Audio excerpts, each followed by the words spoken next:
स्वागत है सभी अभ्यर्थियों का एक बार फिर से संभवी आईएएस एकेडमी में। मैं अंकित बिलथरे संभवी आईएएस परिवार की ओर से आप सभी अभ्यर्थियों का स्वागत करता हूं।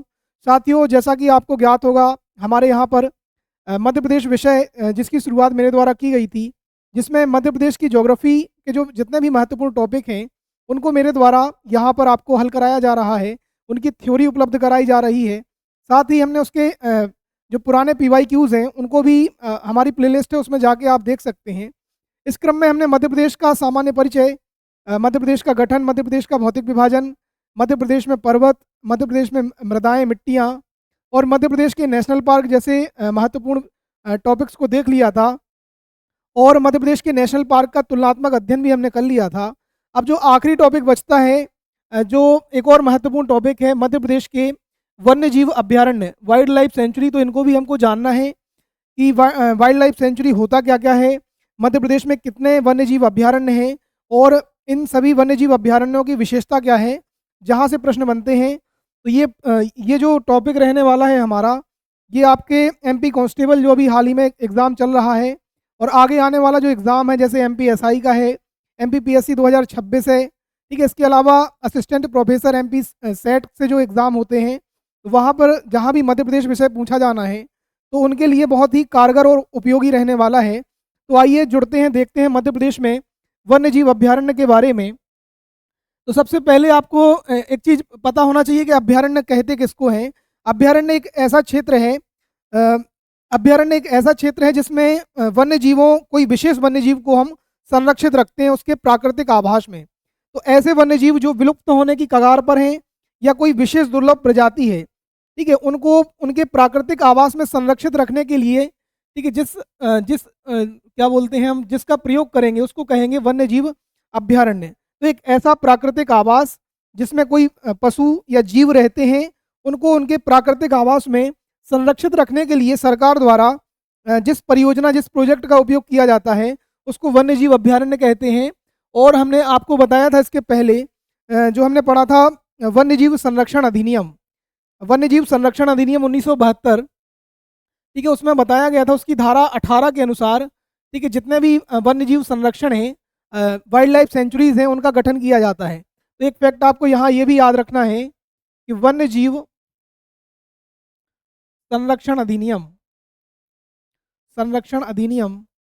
ठीक है, 1972, इसकी धारा 18 के आधार पर, ठीक है, राज्य सरकारों को ये शक्ति दी गई है कि वह अपने क्षेत्र में जहाँ पर उनको लगता है कि कहीं पे कोई दुर्लभ प्रजाति है किसी जीव विशेष की, या कोई प्रजाति विलुप्त हो रही है, तो उस क्षेत्र को वह वन्य जीव अभ्यारण्य के क्षेत्र के रूप में घोषित कर सकती है, ताकि वो जितने भी वन्य जीव हैं वह अपने प्राकृतिक आवास में सुरक्षित और संरक्षित हो सकें। ठीक है, तो इसी प्रयास को ध्यान में रखते हुए मध्य प्रदेश सरकार ने, ठीक है, लगभग जो मध्य प्रदेश सरकार है हमारी, ठीक है, उसने 25, मध्य प्रदेश में कितने वन्य जीव अभ्यारण्य हैं, तो मध्य प्रदेश में 25 वन्य जीव अभ्यारण्य हैं।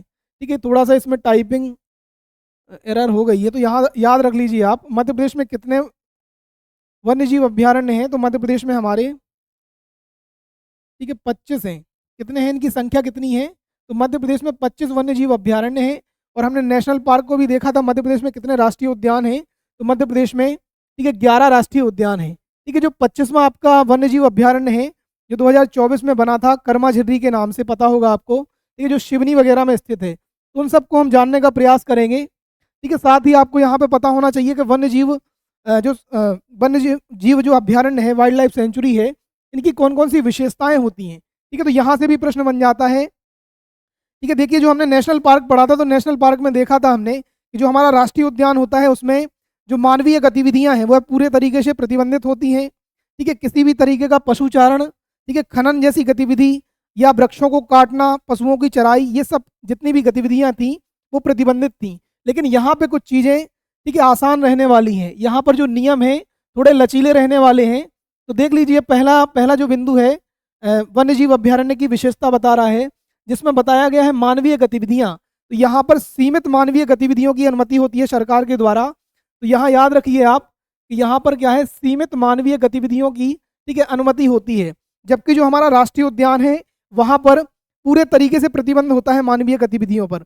कौन कौन सी मानवीय गतिविधियां होंगी? तो मानव के द्वारा किसी क्षेत्र में पशु चराई की सीमित गतिविधियां हो सकती हैं या नियंत्रित चारण हो सकता है। ठीक है, वहां से सूखी लकड़ी काटने का जो काम है तो वह भी सरकार की परमिशन के आधार पर हो सकता है। ठीक है, खनन का कार्य है। ठीक है, तो अगर किसी वन्य जीव अभ्यारण्य वाले क्षेत्र में कोई बहुमूल्य खनिज निकलता है तो सरकार की परमिशन के आधार पर उस क्षेत्र में खनन जैसी गतिविधियां हो सकती हैं। ठीक है, शिकार को भी ठीक है सरकार चाहे तो अनुमति दे सकती है।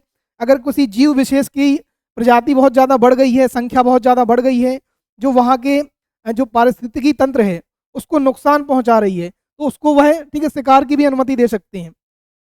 साथ ही चारा एकत्र करने जैसी मानवीय गतिविधियों को यहाँ पर अनुमति ठीक है मिल जाती है सीमित मात्रा में। अगला जो बिंदु है वो है नियमों को लेकर। तो यहाँ पर जो नियम रहने वाले हैं वन्य जीव अभ्यारण्य में वह लचीले नियम रहने वाले हैं। किसकी अपेक्षा? तो राष्ट्रीय उद्यानों की अपेक्षा। ठीक है, राष्ट्रीय उद्यानों में जो नियम है बहुत ज़्यादा कठोर होते हैं, दंड का प्रावधान बहुत कठोर होता है। यहाँ पर कुछ नियमों में ठीक है लचीलापन देखने को मिल सकता है, रियायत देखने को मिल सकती है। इस वाले क्षेत्र की जो भूमि रहने वाली है आपकी, वन्य जीव अभ्यारण्य की जो भूमि है वह सरकारी भूमि हो सकती है और किसी निजी क्षेत्र की भूमि के अंतर्गत भी वह वन्य जीव अभ्यारण्य आ सकता है। ठीक है, अगली जो बात है, जैसे राष्ट्रीय उद्यान में क्या हो रहा था, उस पूरे क्षेत्र में मिलने वाली जितनी भी जैव विविधता है, ठीक है, जितनी भी वनस्पतियां हैं, जितने भी जीव जंतु हैं, सभी को संरक्षित रखा जा रहा था। यहाँ पर क्या होगा, किसी जीव विशेष को क्या है, किसी जीव विशेष की जो प्रजाति है, कोई जीव विशेष क्या हो रहा है, विलुप्त हो रहा है या किसी विशेष क्षेत्र में पाया जा रहा है, तो उसको संरक्षित रखने के लिए उस क्षेत्र को अभ्यारण्य के रूप में जो राज्य सरकार है वह अधिसूचित कर देगी। ठीक है, तो यहाँ पर जीव विशेष की जो प्रजाति है उसका संरक्षण किया जाता है। ठीक है, साथ ही जो IUCN की जो श्रेणी लिस्ट है उसकी कौन सी सूची में अभ्यारण्य को शामिल किया गया है, तो उसको ठीक है IUCN की जो चौथी सूची है हमारी उसमें इसको शामिल किया गया है। ठीक है, यहीं पे आप याद रख लेना, IUCN की जो दूसरी लिस्ट है उसमें राष्ट्रीय उद्यानों को भी ठीक है शामिल किया गया है। दूसरी लिस्ट में है राष्ट्रीय उद्यान, नेशनल पार्क है, और चौथी जो सूची है उसमें रहने वाले हैं हमारे वाइल्ड लाइफ सेंचुरी या वन्य जीव अभ्यारण्य। ठीक है, तो आइए बात करते हैं मध्य प्रदेश के प्रमुख वन्य जीव अभ्यारण्य की। तो मध्य प्रदेश का जो सबसे बड़ा अभ्यारण्य रहने वाला है नौरादेही। ठीक है, कहाँ कहाँ से आपको प्रश्न देखने को मिलेंगे, तो उनकी जो पहला जो बिंदु रहने वाला है उनकी अवस्थिति यानी उनकी लोकेशन क्या है, और अगला बिंदु है विशेष, उस वन्य जीव अभ्यारण्य में क्या विशेष जीव मिलता है, वहां से प्रश्न बनने वाले हैं। तो पहला हमारा जो अभ्यारण्य है, देखिए नाम लिखा है नौरादेही। ठीक है, वन्य जीव अभ्यारण्य। ठीक है, नौरादेही वन्य जीव अभ्यारण्य। तो पहली बात आपको पता होना चाहिए कि नौरादेही वन्य जीव अभ्यारण्य ठीक है मध्य प्रदेश में कहाँ पे आपको देखने को मिलेगा, तो नौरादेही मिल जाएगा आपको सागर वाले क्षेत्र में। ठीक है, सागर, दमोह, नरसिंहपुर वाले क्षेत्र में यहाँ पे आपको देखने को मिल जाएगा। ठीक है, नौरादेही वन्य जीव अभ्यारण्य। ठीक है, तो इसका विस्तार कहाँ पे फैला हुआ है, ठीक है, तो सागर है, ठीक है, नरसिंहपुर है और दमोह। ठीक है, इन 3 जिलों में इसका विस्तार आपको देखने को मिल जाएगा। और वहीं बात करें विशेष की, तो विशेष में यहाँ पर देखिए नीलगाय आपको देखने को मिल जाएगी और साथ ही भेड़िया। ठीक है, भेड़िया आपको दिखाई दे रहा होगा, तो भेड़िया भी आपको यहाँ पर देखने को मिल जाएगा। ठीक है, तो विशेष में याद रख लेना विशेष यहाँ पर जानवर कौन कौन से हैं। ठीक है, तो नीलगाय तो लगभग सभी में मिल जाएगी, लेकिन जो सबसे विशेष है यहाँ पर, ठीक है, सर्वाधिक मात्रा में मिलता है वो है भेड़िया।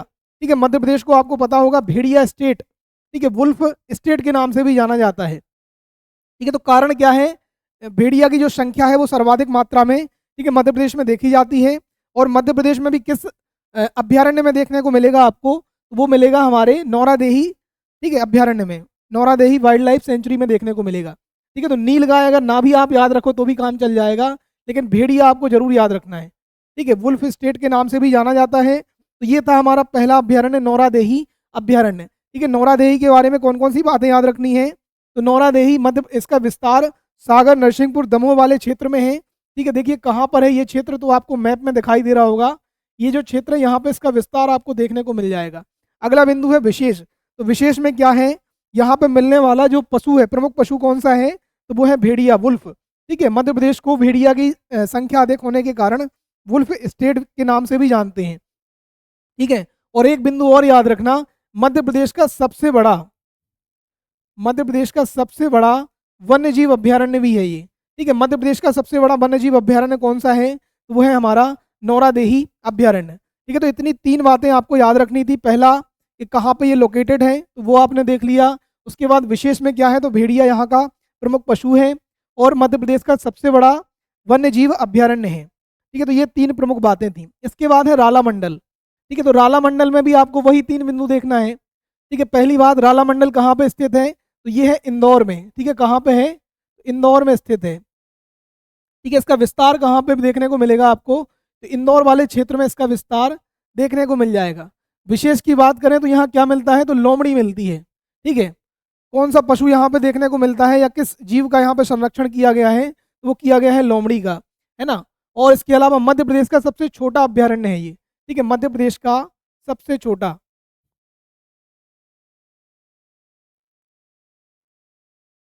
ठीक है, तो सबसे पहले आपने देखा सबसे बड़ा कौन सा था, हमारा नौरादेही, और सबसे छोटा कौन सा है, तो वो है राला मंडल। कहाँ पे इसका विस्तार है, इंदौर में। ठीक है, कौन सा विशेष प्राणी पशु इसमें देखने को मिलता है, तो वो मिलता है आपको, ठीक है, लोमड़ी। चलिए, अगला है राता पानी। राता पानी अभ्यारण्य। ठीक है, तो राता पानी के विषय में भी ये याद रखना है कि इसका विस्तार कहाँ पे है, ठीक है, कहाँ पे लोकेटेड है। तो राता पानी देखने को मिलेगा आपको रायसेन वाले क्षेत्र में। ठीक है, कहाँ पे मिलेगा, ठीक है, रायसेन वाले क्षेत्र में। ठीक है, तो राता पानी वन्य जीव अभ्यारण्य कहाँ फैला हुआ है, तो ये फैला है रायसेन में। इसका विस्तार कहाँ पे है, रायसेन में है। ठीक है, विशेष की बात करें, ठीक है, तो 2015-16 के आसपास यहाँ पे तितली पार्क की स्थापना की गई थी। तो विशेष में क्या याद रखना है, ठीक है, तितली पार्क। ठीक है, बटरफ्लाई पार्क कहाँ पे स्थित है, तो वो हमारे राता पानी, ठीक है, वन्य जीव अभ्यारण्य में।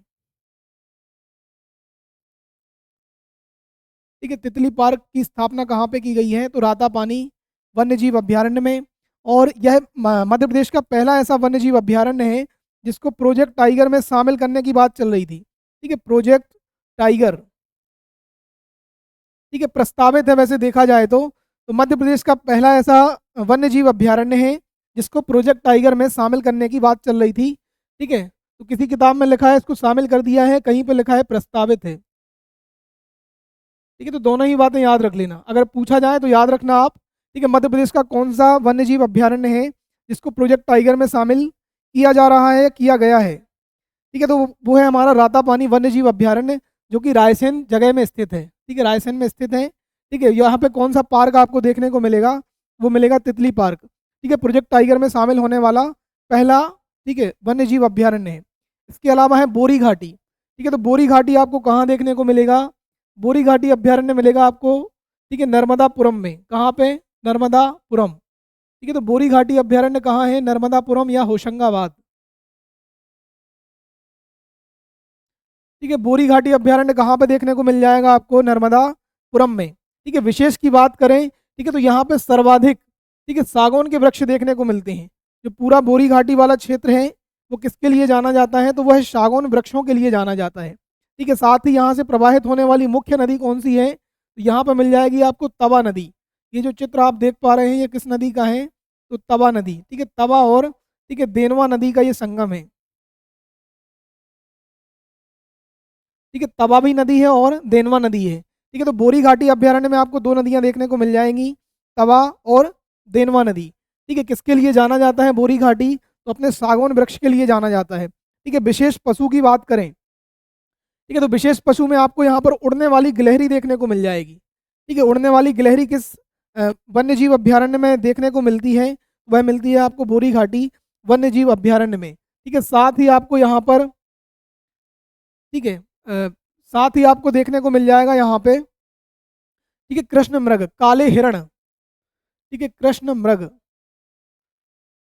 ठीक है, जो सतपुड़ा राष्ट्रीय उद्यान का क्या है, प्रमुख पशु है, तो वह भी आपको बोरी घाटी वाले क्षेत्र में, ठीक है, देखने को मिल जाएगा। तो यहाँ के प्रमुख पशु कौन कौन से हैं, तो एक तो उड़ने वाली गिलहरी है जो विशेष है, ठीक है, यहाँ पे। और ठीक है, कृष्ण मृग भी आपको देखने को मिल जाएंगे, काले जो हिरण हैं, ठीक है, वो देखने को मिल जाएंगे। अगला है चंबल घड़ियाल अभ्यारण्य। ठीक है, तो चंबल घड़ियाल अभ्यारण्य है। ठीक है, इसका विस्तार कहाँ पे देखने को मिलेगा, ये मिलेगा आपको मुरैना में।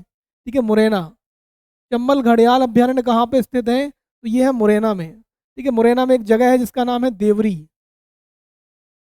ठीक है, कौन सी जगह है, देवरी। ठीक है, तो देवरी नामक जगह पर, ठीक है, ये बना हुआ अभ्यारण्य है। ठीक है, इसका मुख्य विस्तार कहाँ पे है, ठीक है, तो पूरा विस्तार आपको देवरी वाले क्षेत्र में मुरैना में देखने को मिलेगा।